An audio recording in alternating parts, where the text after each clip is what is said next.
1970, 21 साल का मैं बच्चा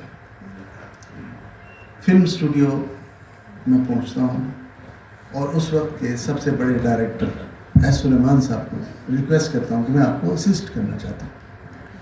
आज का बच्चा यूनिवर्सिटी जाता है पढ़ने के लिए, मैं पढ़ने ही गया था। 5 साल मैंने उनको असिस्ट किया, 5 साल। और उन 5 सालों में सर, ये जो स्टूडियोज थे, पीछे एक बार टाउन नहीं था, खेत थे, सामने सब्ज़ार नहीं था, खेत थे। लास्ट बस जो है 10 बजे शाम को स्टूडियो में आती थी, उसके बाद नहीं आती थी। कोई ट्रांसपोर्ट का वैसा बंदोबस्त नहीं था। मैं मिकलोर रोड पे रहता था सर। मैं वहाँ से चलता था एवेन्यू स्टूडियो से, रात को 2 बजे फिल्म शूटिंग पे कर, 2 बजे अंदर, सर्दियों की रात, पैदल चल रहा हूँ मैं। रूह का आलम है, बंदा ना बंदे की ज़ात। मैं पैदल चलते हुए मिकलोर रोड 2.5-3 घंटे में पहुँचता था। मेरी चप्पल टूट जाती थी, मैं चप्पल को गांठता था, फिर मैं चप्पल था, लेकिन अपने ख्वाब बुनता था। अपने ख्वाब बुनते बुनते मुझे सिर्फ 5 साल हो गए, मैं चीफ असिस्टेंट हो गया एस सुलेमान साहब का। 16 फिल्में असिस्ट कर ली, और 16 फिल्में असिस्ट करने के बाद मैं सोच रहा हूँ मेरा फ्यूचर क्या है। मुझे तो कोई लिफ्ट ही नहीं करा रहा, मैं यंग सा लड़का हूँ, मुझे कोई इतबार ही नहीं कर रहा।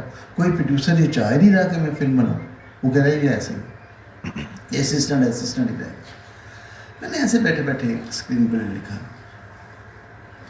कि कभी मौका मिला तो मैं करूँगा। मौका यूँ हुआ कि किसी दोस्त ने, प्रोड्यूसर ने तो देख लिया, उसने कहा यार इधर बनाते हैं इसमें फिल्म। वो फिल्म किसी तरह बन गई, और जब फिल्म बन रही थी तब भी मैं पैदल ही आता रहता था। जब अभी तो रिक्शे भी आ गए थे, 5 साल में ऐसा हो गया था, वो कन्वेंस दिया जाता था, जाए जी लिया चलो। वो फिल्म बन गई। 1976 में वो फिल्म रिलीज़ हुई। वो मेरी पहली फिल्म एज राइटर थी, और वो फिल्म कामयाब हुई। जब कामयाब हुई तो हर तरफ से मुझे ऑफर्स आने लगे। हर डायरेक्टर ये चाह रहा था कि मैं उसके लिए फिल्म लिखूं। मैंने लिखी, एक वक्त में 40 फिल्में लिखी मैंने, इतना मुझ पे बोझ था। और जब मैंने 250 फिल्में लिख ली तो मैंने सोचा मैं तो डायरेक्टर बनने आया हूँ, मुझे राइटर बना के, स्क्रीन प्ले राइटर बना के मैं क्या करूँ, मैं तो डायरेक्शन करनी है। लेकिन मुझे अब डायरेक्शन का चांस नहीं मिल रहा। कोई नहीं कह रहा तुम राइटर ठीक हो, डायरेक्टर वाइटर नहीं बनना। और जो डायरेक्टर जिनके लिए मैं लिखता था वो भी मुझे यही कहते थे, तुम पागल हो गए, तुम अच्छा बोला तुम्हारा काम चल रहा है, तुम। मैंने कहा नहीं, मैं तो डायरेक्टर बनना। अब मेरे पास इतने थोड़े से पैसे हो गए थे तो मैंने अपनी फिल्म शुरू कर दी। ये ज़माना था जब सुल्तान रईस साहब का एक दौर था, पंजाबी फिल्म बन रही थी। तो मैंने कहा जी मैं तो उर्दू फिल्म बनाऊंगा, अपने पैसे से बना रहा हूँ।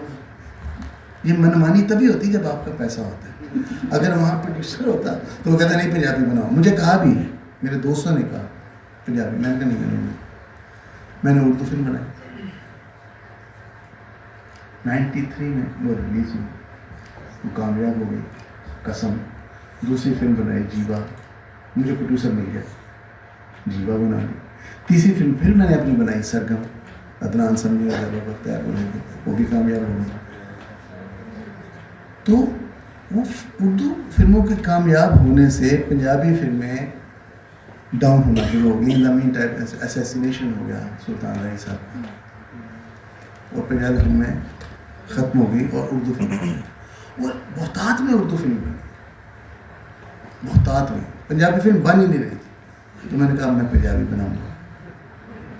देन आई स्टार्टेड चूड़ियाँ और तो ये आपके हाथ में है। कॉन्फिडेंस लेवल आपके अंदर होना चाहिए कि मैंने बनना है। स्पीलबर्ग 3 साल स्टूडियो में छुपा रहा, उसको कोई स्टूडियो में दाखिल नहीं होने दिया। 3 साल के बाद पकड़ा गया कि तुम कौन हो? कहता मैं फ्यूचर डायरेक्टर हूँ। तुम कहाँ के फ्यूचर डायरेक्टर? कहता मैं यहाँ आया हूँ। स्पीलबर्ग की मैं बात कर रहा हूँ। हॉलीवुड का सबसे बड़ा डायरेक्टर। तो ये डिग्री लेने वाले ये क्यों सोचते हैं कि कोई आगे उनको कहेगा ये लो, तो नहीं, डोर टू डोर जाओ, अपने आप को प्रूव करो, अपना कोई लिखो, दिखाओ उनको, अपना कोई विजन लेके जाओ ताकि कोई मुतासिर हो। होता क्या है कि यहाँ डिग्रियाँ लेते हैं तो जाके प्रोडक्शन हाउस में नौकरी कर लेते हैं, टेलीविज़न पे जाके नौकरी कर लेते हैं, क्योंकि उनको पैसे चाहिए। पैसा कुछ नहीं है, इज्जत है, नाम है, मुकाम। जी बहुत शुक्रिया, बहुत खुशी हुई मुझे आपको दोबारा मुलाकात हुई, बेशुमार इत्तेजाम से मेरी मुलाकात हुई। अखबार के दफ्तर बैठा हुआ था तो फिर इस तरफ आ निकला।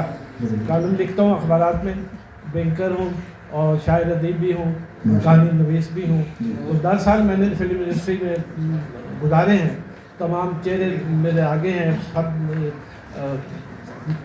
तो टांगा कोई मैकलोर रोड जाता नहीं, फिल्में देखने कोई आता नहीं। तो ये एक नज़म चल रही है सिलसिला। तो कहानियाँ लिखने का मुझे भी बहुत शौक था फिल्मों का। मैं आपसे ये पूछना चाह रहा हूँ, हम फिल्म की कहानी लड़की के अलावा नहीं लिख पा रहे। तो मज़हब के ख़िलाफ़ लिखना चाहता हूँ, नहीं लिख सकता। सियासत के ख़िलाफ़ लिखना चाहता हूँ, नहीं लिख सकता। और फौज के खिलाफ लिखना चाहता हूँ, नहीं लिख सकता। सियासत अब ये पूरी ला जाती है। मामे के खिलाफ ना मैं कुड़ी चुक लो, मामे ने चुक लो कुड़ी। तो ये मुझे, और फिर चूड़ियाँ मैंने देखी थी और मैंने उसके खिलाफ लिखा था, छपा भी था अखबार में भी। लेकिन कोई फर्क नहीं पड़ा उसमें।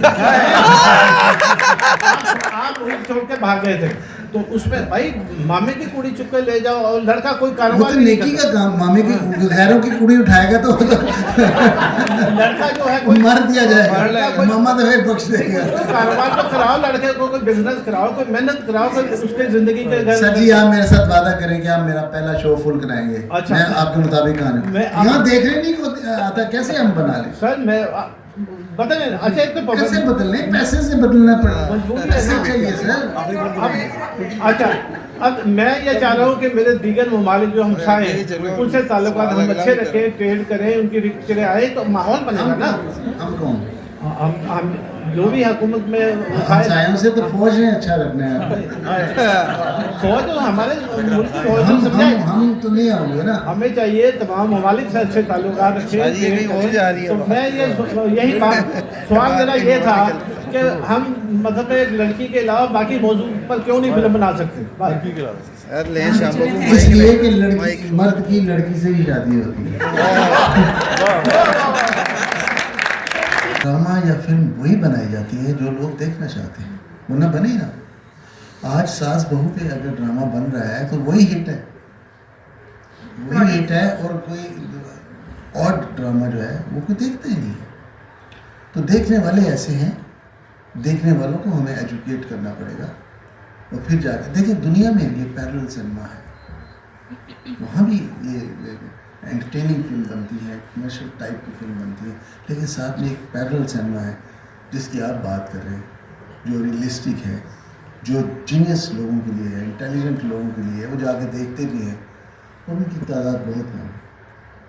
चूँकि और ये फिल्में फंडिंग से बनती है, उनको फंडिंग दी जाती है, गवर्नमेंट की तरफ से दी जाती है, बहुत सारे इदारे हैं उनकी तरफ से दी जाती है, लेकिन कोई प्राइवेट सेक्टर से अपने 5 करोड़ रुपए ला के वो ये नहीं कहता कि ऐसी फिल्म बना दें, इसलिए कि उसने 5 करोड़ वापस भी लेने हैं, कमाने भी हैं, और ये बिज़नेस के तौर पे होता है।